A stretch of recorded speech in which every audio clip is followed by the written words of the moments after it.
जय शिवराय, जय भीम, जय संविधान। All India panther सेना दीपक केदारभाई यांच्या नेतृत्वाखाली आज सातारा जिल्हा अध्यक्ष मी आदित्य गायकवाड तसेच आमचे सहकारी लक्ष्मण आणि सिद्धार्थ भाऊ व आमची टीम अजून येत आहे।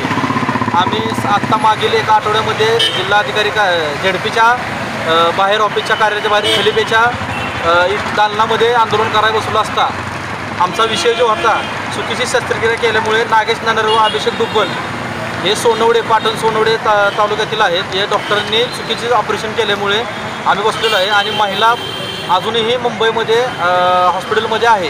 परंतु आम्ही मागील 2 दिवसापूर्वी आपल्या महिला आयोगाच्या अधिकारी चाकणकर मॅडम यांना निवेदन दिले आणि त्यांनी बी आम्हाला आश्वासन दिले की आम्ही कारवाई करू म्हणून।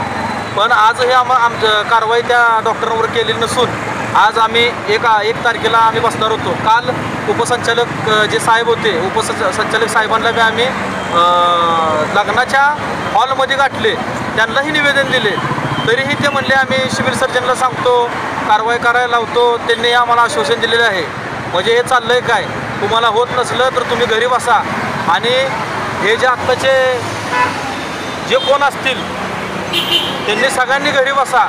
तुम्हाला जर न्याय देता येत नसेल ना तर माझं चॅलेंज आहे की तुम्ही घरी बसा। तुम्ही अशा खुर्चीवर तुम्हाला अधिकार नाही बसायचा।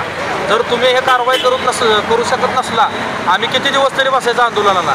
यासाठी इथून पुढं मी सांगत आहे की इथून पुढं माझे आंदोलन धरणे आंदोलन आहे, पण तीव्र स्वरूपाचे आंदोलन आता इथून पुढे मी करणार आहे। आंदोलन किती दिवस आहे तुमचं? आमचं बेमुदत धरणे आंदोलन आजपासून चालू आहे आणि आजपासून आमचं तीव्र आंदोलन आम्ही चालू ठेवणार आहे। कोणाकोणाला निवेदने दिलेत तुम्ही आतापर्यंत? आम्ही कलेक्टर साहेबांना निवेदन दिले, SP साहेबांना निवेदन दिले, सिव्हिलला निवेदन दिले, झेडपीमध्ये आरोग्य विभागाला निवेदन दिले। नुसतं निवेदन देऊन आम्ही धरणे आंदोलन केलं तरी मागील धरणे आंदोलनात आम्हाला उत्तर काय मिळालं नाही। आम्हाला उत्तर अशा पद्धतीनं जो उत्तर त्यांनी फसवणूक केलेली आहे की वरील विषयात अनुसरून आपणास कळवण्यात येते की आपण दिनांक 14/6 रोजी दाखल केलेल्या तक्रारी अर्जाच्या अनुषंगाने चौकशी करून अहवाल प्राप्त झाल्यावर संबंधितांवर योग्य ती कारवाई करू। हे काय लेखी असं देतात का? आम्हाला त्यांनी फसवलेलं आहे, खलिपे म्हणून फसवलेलं आहे। त्या खलिपेनं आम्हाला फसवलेलं आहे, त्याचा जाहीर मी निषेध करतो। असे जर आरोग्याचे अधिकारी असले आणि डॉक्टरांना पाठीशी घालतात हे सरळ आम्हाला दिसतंय, हे बी घरी बसावं एवढंच मी सांगतो। जोपर्यंत आमच्या त्या महिलेला न्याय मिळत नाही तोपर्यंत इथनं उठणार नाही आणि अति तीव्र स्वरूपाचे मी आंदोलन ऑल इंडिया पॅन्थर सेने पूर्ण करणार आहे, एवढा मी इशारा देत आहे तुम्हाला। स्टेटस बी टाकला।